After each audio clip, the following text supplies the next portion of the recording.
একবার বুকের মধ্যে হাহাকার করে যে মানে একটা মেয়ে বুঝতে পারবে যার হাজবেন্ড নাই, মানে আপনি আমার সেই জায়গাটাতেই আঘাত করছেন।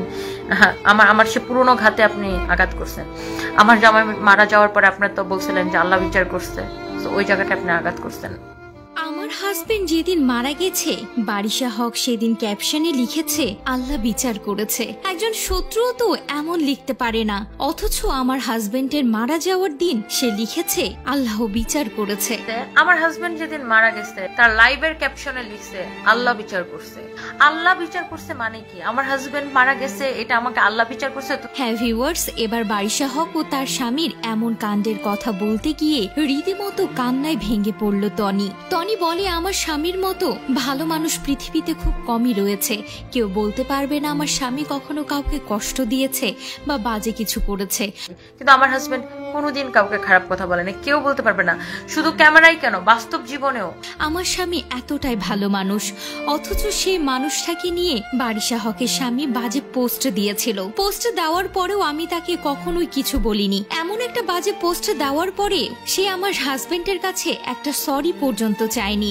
নোংরা পোস্ট দেওয়ার পরে সেই তার একটা মানে আমার হাজবেন্ডকে একটা সরি পর্যন্ত বলে নাই, পোস্টটা ডিলিট করে দিয়েছিল। আমিও ভুলে গিয়েছিলাম। আর ঠিক তারপরে আমার হাজবেন্ড কোমায় চলে যায়। 3 মাস ফাইট করার পরে আমার হাজবেন্ড যেদিন মারা যায় সেদিন বারিশা হক ক্যাপশনে লিখেছে আল্লাহ বিচার করেছে।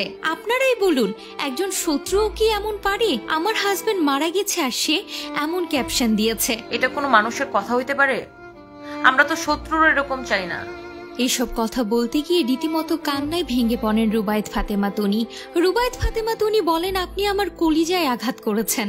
আমি যে কিসের মধ্যে দিয়ে যাচ্ছি তা আমি জানি। আমার হাজবেন্ড নাই, আমি একদম একা। আমি হয়তোবা সবার মতো কান্নাকাটি করে বোঝাতে পারি না, কিন্তু আমি জানি আমি কি হারিয়েছি। আর আপনি আমার সেই জায়গাতেই আবারও আঘাত করেছেন। যেই মানুষটাকে আমি হারাইছি আমি তাকে কোনোদিন ফিরে পাবো না। আর এমন একটা ভালো মানুষ, তাহলে আমি আপনাকে গালিগালাজ করব না তো কাকে করব? আর আপনি যে সবার কথা বলছেন, আমি তো সবাইকে চাকরানি বলিনি, আমি শুধু আপনাকে বলেছি। কারণ আপনি এবং আপনার স্বামী আমার কলিজায় আঘাত করেছেন, আমার স্বামীকে নিয়ে কথা বলেছেন।